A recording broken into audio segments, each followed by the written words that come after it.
So in the last video we had seen that we could use one dabba of a chocolate to measure the area of a chocolate. So the most common unit of area that we use is a square, somewhat like this square. So this is a very small square. So we use this as our unit of area. So this is a square that has the side that has its sides equal to 1 centimeters. So this is 1 centimeter. This side is 1 centimeter, and all sides are 1 centimeter. And we can use this small square as our one unit of area. And then, for example, if I have to find the area of something, so for example, I'll take this phone. So you have to find the area of the this phone screen. What I can do is I can see how many such small squares with 1 centimeter side can I fit into this area, and then I can count those number of squares, and that is the area of this whole screen. So here I have a lot of these squares, so small squares, 1 centimeter squares, and I'll just try to fit them onto the screen and see what is the area of the screen. So I'll just try that now.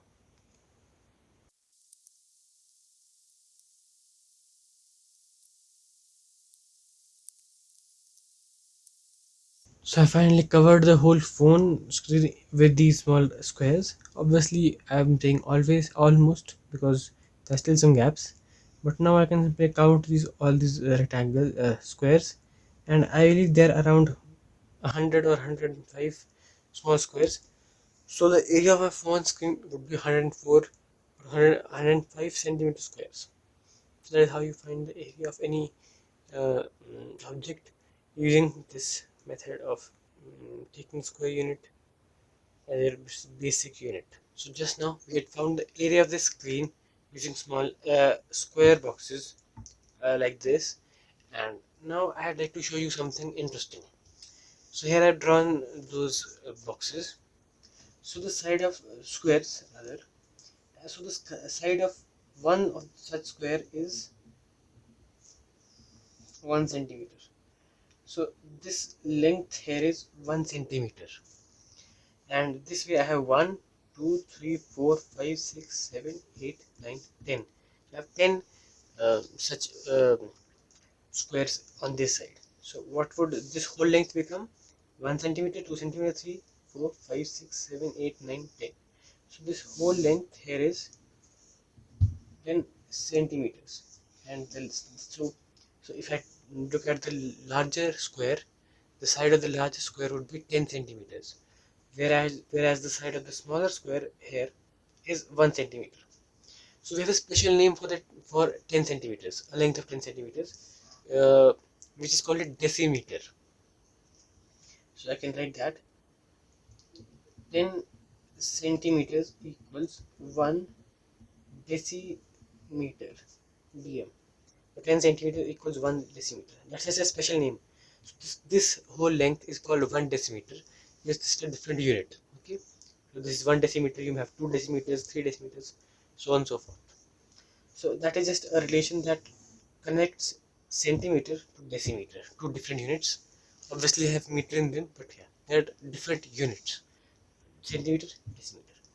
Now, what's interesting is here we can see clearly 1 decimeter, this much, has 10 centimeters in it. Okay, that's clear. 10 centimeters equals 1 decimeter, and that is clear from this also. So I need 10 centimeters to form 1 decimeter. Now let us look at the area of them. So what is the area of this small square? So we just saw that we while we define the unit for area, what we say is that the unit of area can be taken as a small square. So this square has side 1 centimeter on this side. So because this is square, all sides are equal. So even this is 1 centimeter, and all sides are 1 centimeter. So if we have such a square with all sides 1 centimeter, okay, that square would be called 1 unit. Okay, 1 unit, and because it has the side 1 centimeter, therefore we call that unit 1 So 1 because this is a unit 1, centimeter because it has the sides 1 centimeter, and square because of its shape. So this 1 centimeter square is the area of this. That is how we define it. So that may be also known as the name of this small area. Now that is how we define it. Now using this we can, for example, just now we found the area of the phone screen, and so we can take this and cover that any area and count how many such shapes or such squares can be fit in that area, and the number of such squares that can be fit in any area is the area of that particular shape, and that is how we define area. So here uh, we can again define another unit of area. So here we had defined the unit of area by using a square that had side 1 centimeter. We can use this as our unit, this whole square, because after all the unit is arbitrary, right? So what we can do is we can take this larger square whose side is 1 decimeter and call that as our unit. So because it is unit, it would have 1 because we are defining it as a unit. So 1. Now because the side is it has a side of 1 decimeter, so the unit would be decimeter, and again because this is a square, so square, and again that is the name of 1 decimeter square is the name of this unit of area. So if I have to find the area of, let's say, this table in terms of decimeter squares, I what I can do is I can take many of these such squares and try to fit them in this whole area, and then count how many such decimeter squares can I fit in them. So if I can fit 4 decimeter of, let's say, 16 decimeter squares, okay, squares with decimeter 1 decimeter side, or 16 decimeter squares, the area of this table would be 16 decimeters. So that will be written as 16 dm squared. Now what is the area of this thing? Obviously because this is 1 unit in decimeters, the area of this whole square is 1 decimeter square. Let me write that here, 1 dm square, the area of this thing, because that is 1 unit. If I find the area of this whole thing in centimeter squares, how do I find that? Well, I can find by seeing how many squares of 1 centimeter size side can I fit in this area. So obviously I've drawn them. So I can simply count the number of small 1 centimeter squares that I can fit in. So how many are there? Let's quickly count them.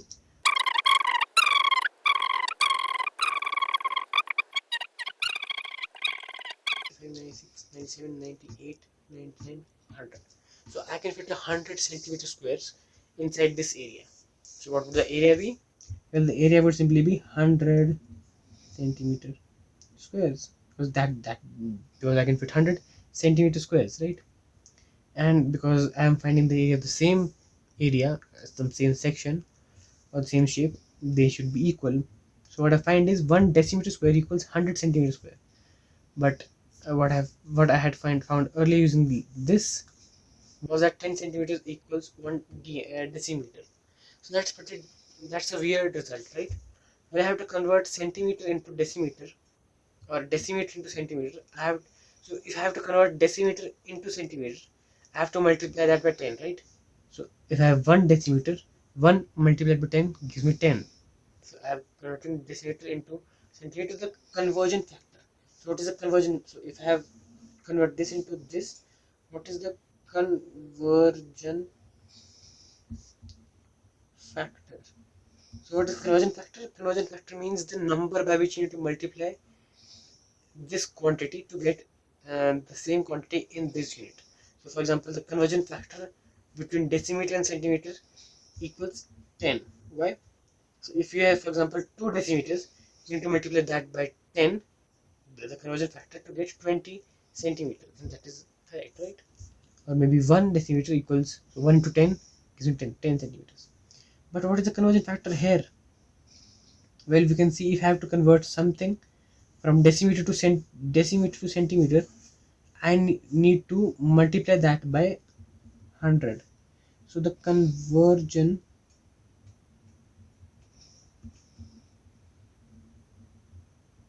factor equals 100. because I have to multiply this number with 100 to get this number. Or rather, if I have, say, it's a 2 decimeter square, the area of some shape, if I have to find the area of that shape in centimeter square, I have to multiply that by 100 to get 200, and so the area of that same shape in centimeter squares would be 200 centimeter square. So the convergence factor is 100. So remember, if the convergence factor here is 10, but the convergence factor here is 100. And why so? Well, that happens because here we are talking about length, but when we are talking about area, that same effect. So, for example, this is the whole length of 1 decimeter. I can divide this into 10 smaller pieces that are 1 centimeter of in length. But when I have to find area, that whole effect gets multiplied by 10, because I have 10 centimeters here, then 10, 10, 10. So I have 10 rows of that same length, right? So that whole effect gets multiplied by 10, if you get the idea. So the convergence factor is 100. A simple trick to know what the convergence factor would be. So if you know only this part, and if you have to find the convergence factor between the units of the area of these two units. So for example, if you know, so for example, I'll just give you a quick example. So let's take, if you know 1 meter equals uh, so 1 meter equals 100 centimeters, right? That is something we all know.